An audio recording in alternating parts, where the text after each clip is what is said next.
The carriage wheels slowed upon the gravel drive as dusk settled like a held breath over the estate, and within that narrow carriage sat a young woman who had already learned how silence could bruise more deeply than words. She folded her gloved hands in her lap, smoothing a crease that did not exist, while the great house emerged through bare winter branches, stone upon stone, solemn, watchful, indifferent. This was her destination, her promised future, and yet no welcoming light burned brightly for her arrival. She had come not as a guest, nor yet as a wife, but as something in between, suspended by expectation and judgment. In early 19th century England, such arrivals were rarely romantic. Marriages were negotiated as carefully as estates, and a woman of reduced means learned early that affection was a luxury, not a guarantee. She had been raised gently, taught to read poetry and pour tea with grace, yet circumstance had thinned her prospects until only this correspondence match remained, a duke in need of heirs, a family line requiring continuity. Letters had passed between them, courteous and restrained, revealing little beyond shared propriety. She had read his handwriting many times, searching for warmth between the measured phrases, and found instead a disciplined reserve. The carriage halted. A footman opened the door, his expression polite but incurious, as though she were merely another parcel delivered before nightfall. She stepped down carefully, boots meeting cold stone, and lifted her gaze. The house loomed larger now, its windows darkening one by one as lamps were lit within, each pane reflecting a world she had not yet entered. Somewhere inside stood the man she was to marry, though whether he waited with anticipation or reluctance she could not know. She was shown into the entrance hall, vast and echoing, where her presence seemed to diminish rather than fill the space. Before she could gather herself, another figure approached, a woman dressed in deep mourning silk despite the season, her posture rigid, her gaze sharp with appraisal. This was the Duke's stepmother, mistress of the household in all but title, a woman who had learned to wield authority through precision rather than warmth. Her eyes traveled from the bride's bonnet to her modest traveling cloak, noting every careful repair, every sign of economy. "You have arrived later than expected," the stepmother said, her voice cool, her tone impeccably civil. No inquiry followed concerning the journey, no expression of concern for weather or fatigue. The bride inclined her head, offering an apology that was accepted without acknowledgment. In that brief exchange, the balance of power was established, and it did not favor the newcomer. The Duke did not appear. He was said to be occupied with estate matters, though whether this was true or merely convenient was left unsaid. Instead, the stepmother gestured for a maid to take the bride's single trunk. "Your accommodations have been prepared," she continued. "They are modest, but sufficient for the present." The pause before the final word was deliberate, a reminder that nothing here was permanent, least of all welcome. They ascended a narrow staircase, leaving behind the warmth of the lower halls. With each step, the air cooled, the walls closing in as grandeur gave way to utility. At last they reached the uppermost floor, where the ceiling sloped sharply and the scent of old wood lingered. The stepmother stopped before a small door and turned. "You will sleep in the attic," she said, as one might announce the weather. "Until the marriage is formalized, it would be improper to assign you rooms of greater significance." The words were polite. The meaning was not. The bride felt the sting immediately, though she did not allow it to show. She had been prepared for disappointment, but humiliation still carried weight. "Of course," she replied, her voice steady. "I am grateful for your consideration." Gratitude, she knew, was expected even when mercy was thin. The attic room was sparsely furnished, a narrow bed, a washstand, a single chair positioned beneath a small window that admitted more draught than light. The ceiling beams pressed low, as though the house itself wished to keep her contained. A thin quilt lay folded with care, and a candle waited unlit upon the sill. It was not cruelty that defined the space, but neglect, which can wound more subtly and more deeply. Left alone, she removed her gloves and rested them atop her trunk. For a moment, the composure she had maintained threatened to fracture. She thought of the home she had left behind, of familiar fields and quieter rooms where she had been known, if not cherished. Yet she straightened, drew a breath, and lit the candle. Dignity, she reminded herself, was not granted by others, it was claimed. Below her, the house continued its evening rituals.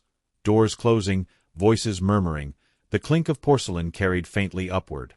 She remained apart from it all, suspended beneath the roof, neither servant nor family. Somewhere in those lower rooms, the Duke dined, perhaps unaware of her placement, perhaps complicit through silence. She wondered what sort of man he was beyond his letters, whether reserve masked kindness or indifference. As night deepened, she sat by the small window and looked out upon the estate grounds, pale with frost. The bells from the distant village church rang the hour, solemn and unhurried. She reached into her bag and withdrew a folded letter, one she had written during the journey but never intended to send. It contained no accusations, only reflections she could not yet voice aloud. She smoothed the page, then set it aside, unresolved. The attic creaked softly as the wind rose, and the candle flame trembled, yet did not go out. In that fragile light, the bride resolved to endure whatever followed with grace intact. If this house meant to test her worth, it would find that quiet strength could be as immovable as stone. And though she could not yet see the path ahead, she sensed that this beginning, marked by cold beams and lowered expectations, would not be the end of her story. Then reproach might have done. He had imagined gratitude, perhaps nervous anticipation. Instead, he encountered composure. At table, when circumstance required her presence, she remained at the margins, speaking only when addressed, her words precise and unadorned. The stepmother presided with an air of benevolent authority, directing conversation as one might direct traffic, ensuring that the bride's silence appeared natural rather than enforced. Guests were encouraged to draw their own conclusions, and they rarely disappointed. Whispers followed, subtle but persistent, questioning the suitability of a woman lodged beneath the roof like stored furniture.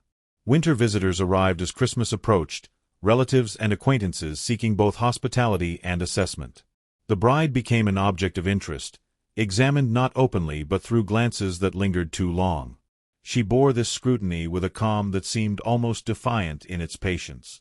Shame, she understood, lost its power when refused performance. One evening, returning to her attic after a day of careful invisibility, she found an unexpected change. The fire grate had been cleaned, fresh coal arranged with deliberate neatness, and folded upon the chair lay a thicker blanket than the one she had been issued.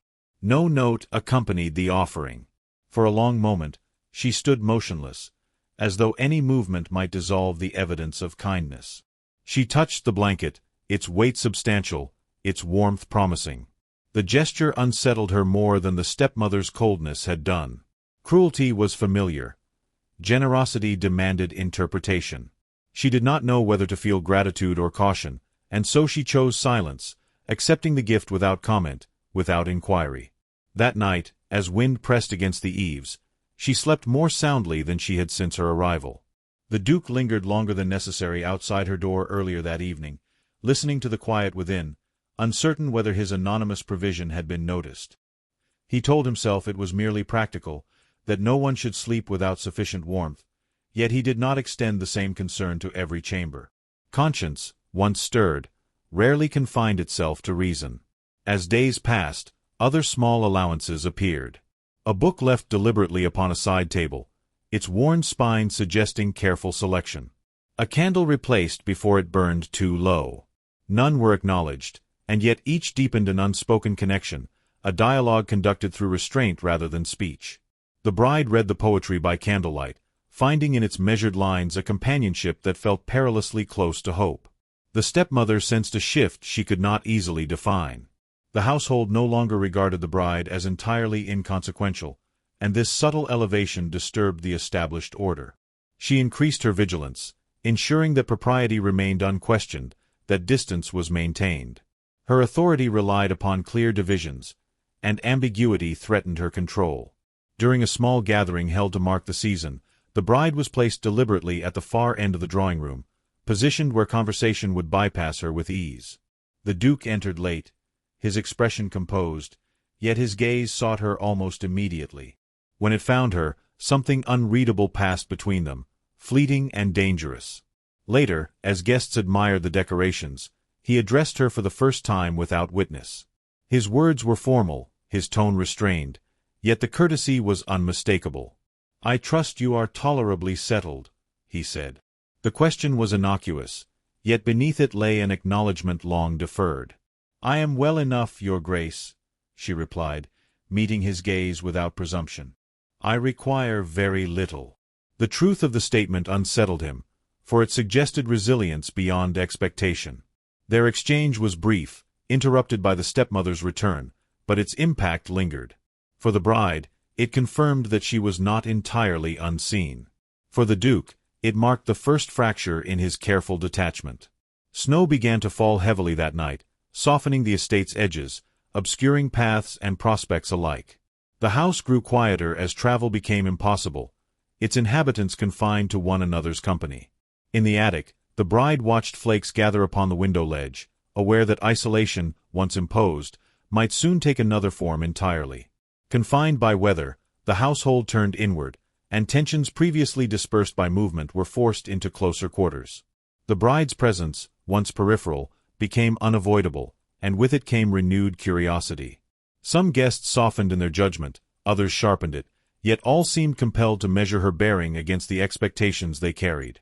She remained consistent, neither shrinking nor advancing, and this steadiness began to erode certainty. The Duke found himself drawn into conversations about her that he had not initiated yet could not fully escape. Suggestions were offered with careful phrasing, questions posed beneath civility, all probing whether this arrangement would satisfy the demands of lineage and decorum. He responded as he always had, with neutrality, but inside, doubt had begun its quiet labor. One afternoon, as daylight faded early, the bride was asked to play upon the pianoforte, a request framed as courtesy yet weighted with evaluation. She complied without hesitation. Her playing was unembellished, precise, shaped by years of disciplined practice rather than performance. The room fell into a hush that felt different from judgment. When she finished, applause followed, sincere in spite of itself. The stepmother smiled thinly, masking irritation, while the Duke watched with an attention that no longer pretended disinterest. In that moment, he understood that her dignity was not passive, but chosen daily, upheld at personal cost. The realization unsettled him, for it demanded response. That evening, another token appeared in the attic, this time unmistakable in its intent. A small arrangement of winter greenery rested upon the sill, carefully placed, its scent faint but alive. The bride closed her eyes briefly, acknowledging the courage required for such a gesture. Kindness, offered repeatedly, ceased to be accidental. Below, the house settled into uneasy quiet. Snow continued to fall, sealing the estate in white silence, as though the world itself conspired to delay decisions no longer avoidable. The bride extinguished her candle and lay back upon the narrow bed, aware that the balance around her was shifting, and that endurance alone might soon demand transformation. She did not yet know how, only that the season had turned, and with it, the slow, inevitable movement toward reckoning. In the stillness that followed, each member of the household felt the weight of waiting, though none spoke of it openly. The bride listened to the wind trace the eaves above her, conscious that her place within this house remained provisional, yet no longer invisible. She sensed that watchfulness had given way to expectation, a change more perilous than neglect. Downstairs, the Duke lingered by the dying fire, turning over possibilities he had long avoided. Duty had guided him faithfully until now, but conscience, once awakened, proved less easily dismissed. He understood that silence, too, was a choice, and that choices, once made, carried consequence. As the clock marked the late hour, the house settled, holding its breath beneath snow and starlight.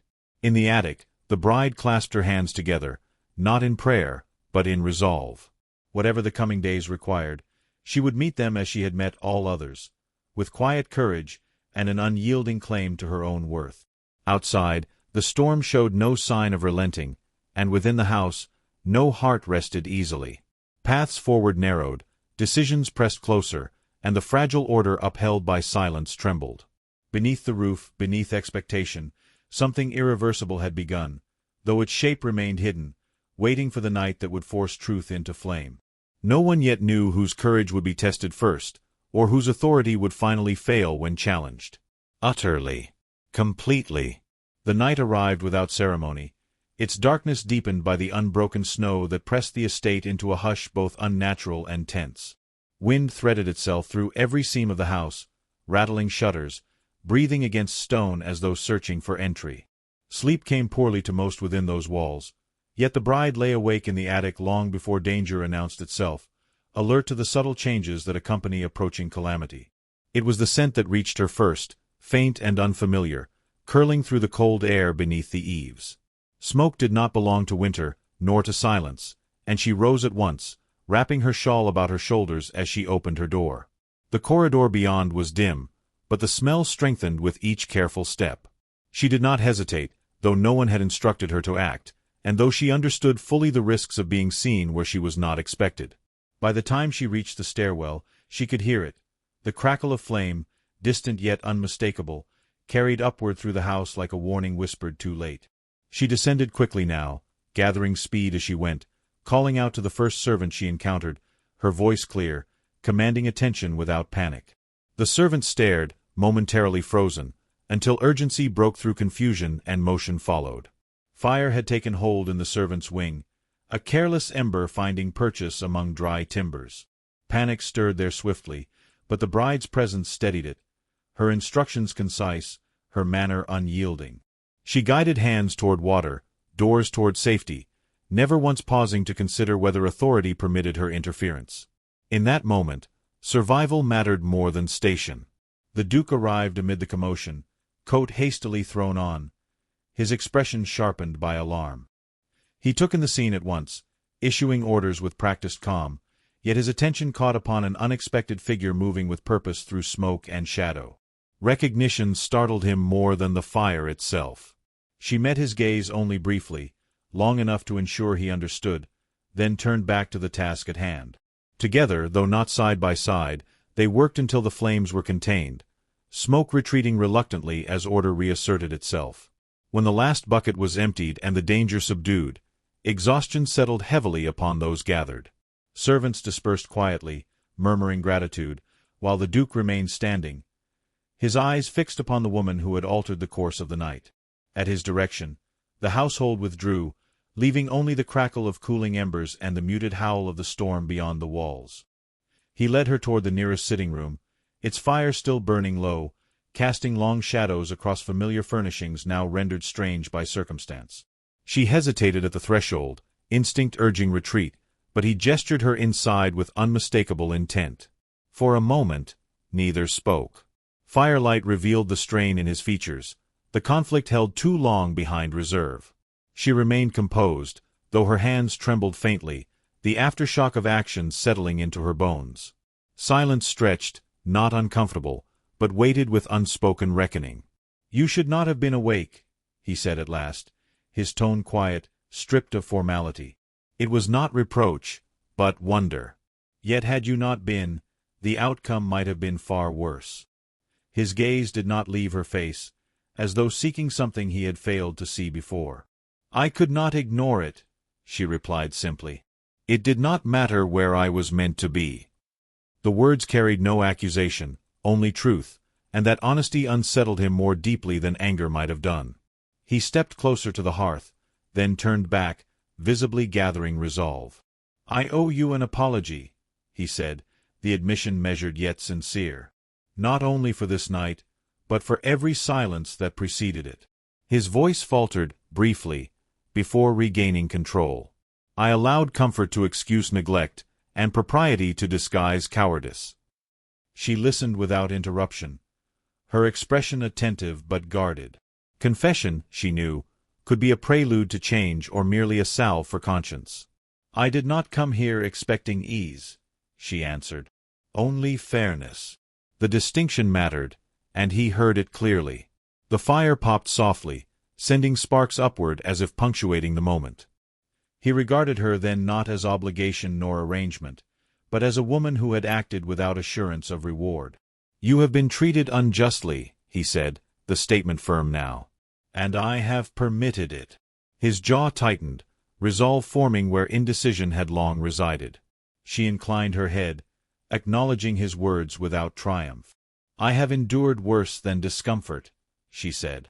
"What I value is dignity." The simplicity of the declaration carried its own power, and he felt its weight settle upon him. Outside, the storm intensified, wind pressing insistently against the windows, snow sealing the estate from retreat. Within that room, beneath firelight and truth, something irrevocable shifted. He realized that duty need not be devoid of choice, nor responsibility absent of courage.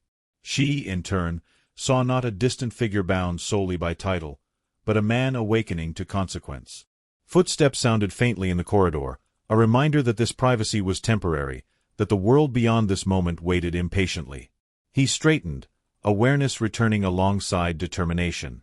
"This will not continue," he said quietly, meaning more than her lodging. "I give you my word." She studied him for a heartbeat longer, then nodded. Trust was not yet possible, but hope, once stirred, refused suppression. He opened the door for her, a small gesture laden with meaning, and watched as she returned toward the stairs, her pace steady, her bearing unchanged. When she reached the attic once more, the cold felt less absolute, the shadows less oppressive. She sat upon the bed, listening to the distant sounds of a house recovering from alarm, aware that her actions had altered its course. Below, the Duke remained by the dying fire, considering the weight of promises spoken aloud for the first time. The night pressed onward, relentless, yet within its darkness, clarity had taken root. Snow continued to fall, sealing the estate in silence, as if granting the household no choice but to face what dawn would demand. In that enforced stillness, courage and authority drew nearer to collision, and neither would emerge unchanged. As the firelight faded and embers cooled, the bride lay back upon her pillow, eyes open, mind alive with possibility and restraint. She did not yet know how the coming day would unfold, only that endurance alone would no longer suffice. The truth, once spoken, demanded answer. Below her, the Duke resolved to give it one. Morning came slowly, as though the sun itself hesitated to intrude upon what the night had unsettled. Pale light filtered through snow-heavy clouds, touching the estate with a quiet that felt earned rather than imposed. The storm had spent its fury, leaving behind a world muffled and expectant, every path erased, every boundary softened. Within the house, footsteps resumed cautiously, voices subdued, as if all who moved beneath the roof sensed that something fragile had survived the darkness and must now be reckoned with. The bride rose before the bells, dressing with deliberate care. She chose simplicity, not from humility but from resolve, smoothing her gown as one steadies the mind. The attic, unchanged in its austerity, no longer felt like a place of exile, but a threshold already crossed. She paused by the small window, observing the snow-lit grounds, and understood that endurance had carried her this far, yet truth would carry her further still. Below, the household assembled for Christmas morning with a tension that could not be disguised by ceremony. Servants moved efficiently, though their glances betrayed anticipation, while guests gathered in the drawing-room, cloaked in finery and curiosity alike. The fire burned bright, yet warmth came unevenly, failing to dispel the unease left in the wake of the night's events. The stepmother entered last, her composure immaculate, her authority assumed as naturally as breath. She surveyed the room with practiced satisfaction, offering measured greetings, reinforcing the hierarchy she had long maintained. To her, the fire had been an inconvenience, nothing more, a disturbance quickly subdued. That others might interpret it as portent did not concern her. When the bride was summoned, she descended the stairs without haste, aware that every eye followed her progress. She did not lower her gaze, nor did she seek approval. She took her place where indicated, though the distance between her and the family circle seemed less pronounced than before. Whispers stirred, then subsided, curiosity tempered by memory of the night's alarm. The Duke entered quietly, his presence commanding attention without demand. He looked older than he had the day before, though not diminished. Resolve had replaced uncertainty, lending his expression a clarity that unsettled those accustomed to his reserve. He acknowledged the company briefly, then allowed his gaze to rest upon the bride, openly now, without evasion. The stepmother noted the look at once. "I trust," she began, her tone gracious yet edged, "that the disturbance last night caused no lasting inconvenience." Her smile was thin, her words carefully chosen to diminish rather than address what had occurred. "No," the Duke replied evenly. "It revealed much." The simplicity of the response unsettled the room. Silence followed, taut and immediate. He turned fully then, addressing not one individual but all assembled. "There are matters I intend to clarify," he said, his voice steady, carrying easily through the space. Matters of conduct, responsibility, and acknowledgment. He gestured toward the bride. This woman arrived here under my name, my invitation, and my protection. In these respects, I have failed her. A murmur rippled through the guests. The stepmother stiffened, color rising faintly beneath her composed exterior. "You are speaking hastily," she interjected, still polite, though urgency crept beneath her words. "Household arrangements need not be made public." "They do when they reflect injustice," he replied, his gaze unwavering. "Especially when silence has allowed it." He paused, then continued, each word deliberate. She was lodged beneath the roof as though she were an afterthought. She endured scrutiny without defense. And yet, when danger threatened this house, she acted with courage none questioned. The bride stood motionless, heart steady, refusing both shame and triumph. She did not speak, for the moment was not hers to seize, only to inhabit with dignity intact. The stepmother stepped forward slightly, authority sharpening her tone. "You forget yourself," she said. "This arrangement was provisional. Boundaries exist for good reason." Her eyes flicked briefly toward the bride, dismissive, then returned to the Duke. "Appearances must be preserved." "Appearances," he echoed, a trace of irony entering his voice. "Yes. Let us preserve the appearance of honor." He drew a breath, then spoke the words that would not be withdrawn. "From this moment, she will reside in the family apartments. She will be treated with the respect due to her position, not withheld until some future convenience." The declaration landed heavily, irreversibly. Servants exchanged glances, guests shifted, the balance of the room altering perceptibly. The stepmother's composure faltered, just enough to reveal calculation. "You are allowing sentiment to cloud judgment," she said quietly. "You risk disorder." "No," he replied, calm and resolute. "I correct it." He turned to the bride, addressing her directly now. "I cannot undo what has passed, but I can choose what follows. I will not permit you to stand alone within this house again." For the first time, she spoke, her voice clear, measured, carrying the weight of restraint long practiced. "I did not seek protection," she said. "Only recognition." The distinction mattered, and he nodded, acknowledging it. "You have it," he answered simply. The stepmother's authority, once unquestioned, found no purchase in the quiet that followed. She withdrew a step, reassessing, understanding that power had shifted beyond recall.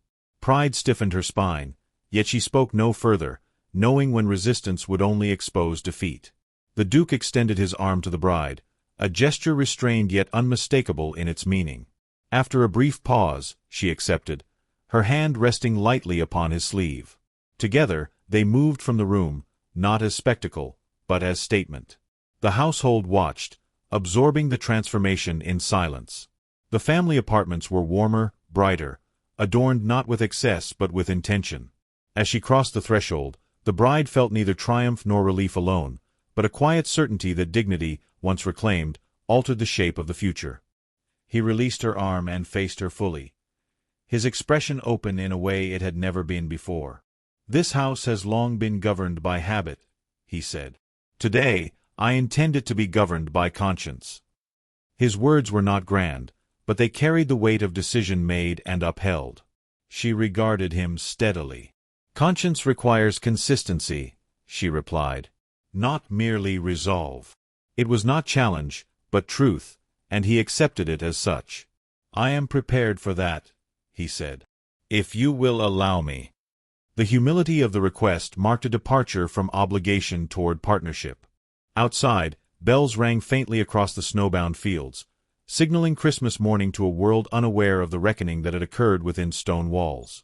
The sound carried warmth, promise, and the echo of beginnings. Servants soon followed with quiet efficiency, preparing the room, treating the bride with an attentiveness no longer cautious but assured. She received it without excess, offering courtesy in return, understanding that respect, once established, must be maintained through action as much as declaration. Later, as the household gathered again, the tone had shifted unmistakably. The stepmother remained present, restrained by circumstance rather than inclination, her influence curtailed though not erased. The guests adapted quickly, as society often does when authority clarifies itself. Whispers transformed, curiosity giving way to acceptance. The Duke stood beside the bride as they received greetings, his posture signaling unity without display. Their proximity spoke more than vows yet spoken, a shared acknowledgment that obligation had given way to intention. He addressed her once more, quietly, for her ears alone. "I would have you remain here," he said. "Not as guest, not as arrangement, but as my equal." She met his gaze, considering the weight of the offer, the path it implied. "Equality," she said softly, "is proven in the ordinary moments." Her lips curved faintly, not in skepticism, but in understanding. "We shall see." He smiled then, not broadly, but with sincerity, a rare expression that transformed his reserve into warmth. "Yes," he agreed. "We shall." As the day unfolded, light strengthened, snow glittered, and the estate breathed differently, as though relieved of a long-held tension. The attic remained above, unchanged, yet its significance diminished, becoming merely a space rather than a sentence. The bride did not look back toward it, for some chapters need not be revisited once closed.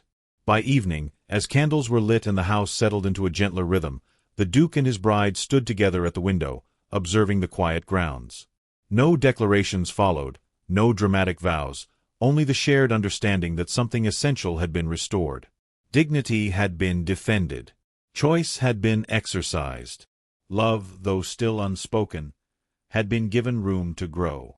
Beyond the glass, snow reflected starlight, unmarked and open, awaiting the paths that would soon be traced upon it.